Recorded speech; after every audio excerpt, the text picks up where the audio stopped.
ফের ভিন রাজ্যে আক্রান্ত মালদার পরিযায়ী শ্রমিক। এবারে বিজেপি শাসিত মধ্যপ্রদেশে বাংলায় কথা বলার অপরাধে আক্রান্ত হলেন কালিয়াচকের এক পরিযায়ী শ্রমিক। আক্রান্ত শ্রমিক বর্তমানে মধ্যপ্রদেশের এক হাসপাতালে চিকিৎসাধীন। জানা গেছে আক্রান্ত শ্রমিকের নাম সাইদ শেখ, বাড়ি কালিয়াচকের বামন গ্রামের পাহাড়পুর এলাকায়। তার বাড়িতে রয়েছে বৃদ্ধা মা, স্ত্রী সহ 3 নাবালক ছেলে মেয়ে। তাদের মুখের দিকে তাকিয়ে তিনি মধ্যপ্রদেশে কাপড় ফেরির কাজে যান। সেই কাজ করার সময় সেখানেই সম্প্রতি তিনি দুষ্কৃতীদের হাতে আক্রান্ত হন। দুষ্কৃতীরা তাকে মারধর করে ধারালো অস্ত্রের আঘাতে গুরুতর জখম করে বলে খবর। এই ঘটনায় পরিবারবর্গ অভিযোগ করেন, বাংলা ভাষায় কথা বলায় বাংলাদেশি সন্দেহে সাইদকে মারধর করে ধারালো অস্ত্রের আঘাতে জখম করা হয়েছে। তাই তারা চরম দুশ্চিন্তায় রয়েছেন, ঘটনায় জড়িতদের শাস্তি চাইছেন। ওই তো এরই আগে বাঙালি বলে করছে, অত্যাচার করেছে, ওখানে বাঙালি বলে মারছে। ওখানে কি করতে গেছিল আপনার সাথে? ফেরি করতে গেছিল। কোথায় গেছিল? ওই যে রাজস্থানের সাগর এমপি। হ্যাঁ গেছি, ওখানে গেছি। ওখানেও অনেক অত্যাচার করতো। কি বলতো? ওই তো বাঙালি বলে অত্যাচার করতো। বাড়িতে বলেছিল? হ্যাঁ বলেছিল। কি বলেছিল?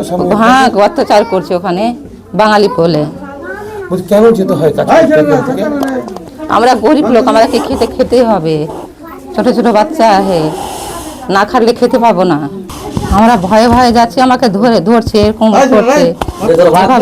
বাঙালি বলে অত্যাচার করছে, বাঙালিকে ই করছে। গেছিল ওই করতে, ফেরি করতে গেছিল। ফেরি করতে যাই আমাকে আবার কি করেছে, কেমন করে করবে, বাংলা কথা বলছে, বেলাচ্ছে, মার ধর করে আছে, লুটপাট করেছে, মার ধর করেছে। কোথায় কোথায় মেরেছে? পেটে চকু মেরেছে, এবার বুঝা মুখ চকু মেরেছে, পিঠে চকু মেরেছে, অপারেশন করেছে, পাথর আছে পেটে, এপারে ই আছে, এপারে খাও খেয়ে আছে। কেন মারলো? হ্যাঁ বাংলা কথা কথাতেই কথা কথাতে মেরেছে। কেন পাঠাতে হয়েছিল? কে কাজ করে কিছু না পছন্দ তো কি খাবো আমরা? বউ আছে, কত পতি আছে, কি খাবো? গরিব লোক, কি খাবো? বাড়িতে কে রোজগার করে? তোমায় রোজগার করবে, আমার বেটাটাই ছেলেটাই রোজগার করে, আর কে করবে রোজগার? কেমন আছে, আমার মরদ নেই। এদিকে এই ঘটনার খবর পেয়ে আক্রান্ত পরিযায়ী শ্রমিকের অসহায় পরিবারের পাশে গিয়ে দাঁড়ান জেলা পরিযায়ী শ্রমিক কল্যাণ বোর্ডের সদস্য সাইদুর রহমান। তিনি অভিযোগ করে বলেন, বিজেপি শাসিত মধ্যপ্রদেশে বাংলা ভাষায় কথা বলার অপরাধে এই ঘটনা ঘটেছে। তাই ঘটনার কথা জানতে পেরে তারা আক্রান্ত শ্রমিকের পরিবারের পাশে এসে দাঁড়িয়েছেন। নাকি সৈয়দ শেখ দীর্ঘ 9 বছর থেকেই মধ্যপ্রদেশ সাগরে কাপড়ে ফেরি কাজ করে এবং এসআইয়ের জন্য বাড়ি এসেছিলো এবং গত 9 দিন আগে সে ওখানে আবার ফেরি করতে গেল এবং ওখানকার যারা বজরঙ্গী দল এবং যারা হিন্দুত্ববাদী দল যারা করছে, আমাদের বাঙালিদের নাম শুনলেই এবং বাঙালি শুনলে ওদেরকে ঝাঁপিয়ে পড়ছে এবং বিভিন্নভাবে তাদেরকে হেনস্থা করছে, চাকু নিয়ে টাকা পয়সা ছিনতাই করছে, মোবাইল নিয়ে মারছে। এই যে বিজেপি শাসিত রাজ্যে আজকে যে আমরা মানে যে আতঙ্কে আমাদের বাঙালিরা আছি, এই দিনটা কবে যে আসবে যে মানুষের সুস্থভাবে স্বাভাবিকভাবে জীবন চলাফেরা, নিজের কর্মকর্ম কাজ করে বেড়াবে। ফের মালদায় জালনোট উদ্ধার। এবারে বিপুল অঙ্কের জালনোট সহ 2 পাচারকারী ধরা পড়ল মালদার বৈষ্ণবনগর থানার পুলিশের জালে। পুলিশ সূত্রে জানা গেছে, ধৃত দুজনের মধ্যে একজনের নাম সাকির হোসেন, বয়স 36 বছর এবং অপরজনের নাম মোরতালিম শেখ, বয়স 32 বছর। তাদের বাড়ি বৈষ্ণবনগর থানার জয়নপুর এলাকায়। রবিবার সকালের দিকে তারা বৈষ্ণবনগর থানার 18 mile south Malda college road এলাকায় সন্দেহজনকভাবে ঘোরাঘুরি করছিল। ওই সময় বিশেষ সূত্রে খবর পেয়ে বৈষ্ণবনগর থানার পুলিশ ওই এলাকায় হানা দিয়ে তাদের পাকড়াও করে। তল্লাশিতে ধৃতদের হেফাজত থেকে উদ্ধার হয় 1,44,000 টাকার জালনোট। ধৃতরা বিপুল অঙ্কের জালনোট কোথায় পেল, কোথায় পাচার করতে যাচ্ছিল, এই পাচার চক্রে আর কে বা কারা জড়িত রয়েছে তা খতিয়ে দেখতে পুলিশ তদন্ত শুরু করে এবং তদন্তের স্বার্থে রবিবার ধৃতদের 10 দিনের পুলিশি হেফাজত চেয়ে পেশ করে মালদা জেলা আদালতে।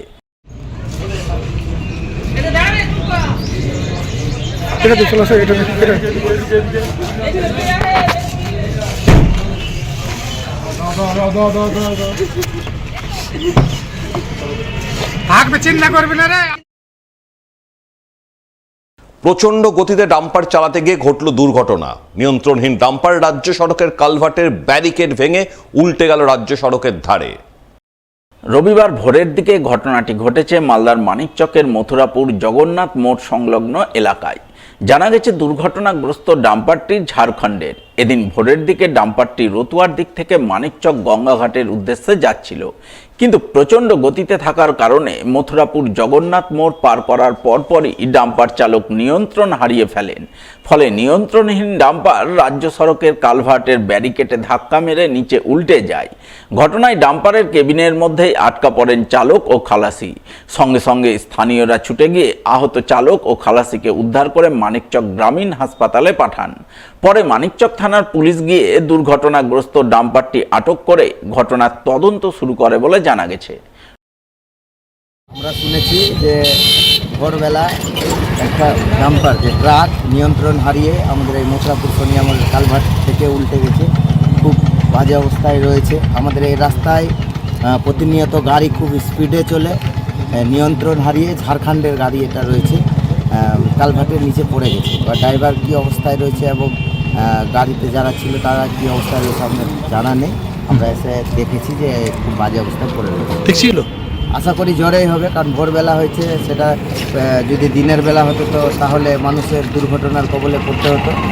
মানুষ একটুর জন্য রক্ষা পেয়েছে এবং পাশে একজনের বাড়ি ছিল, একটু এগিয়ে যদি হতো তাহলে গাড়িটা বাড়ির ভিতরেও ঢুকে যেতে পারতো। ব্রিজেও দেখছি অনেকগুলো আমরা দেখছি যে ব্রিজের খুব বাজে অবস্থা আছে, ব্রিজের যে ওপরের ভাগটা সেটা ভেঙে গেছে। আর প্রশাসনকে রিকোয়েস্ট করব আমাদের এই রাস্তাতে খুব স্পিডে গাড়ি চলে, যাতে এটাকে কন্ট্রোল করা যায়, এর ব্যবস্থা নিক প্রশাসন।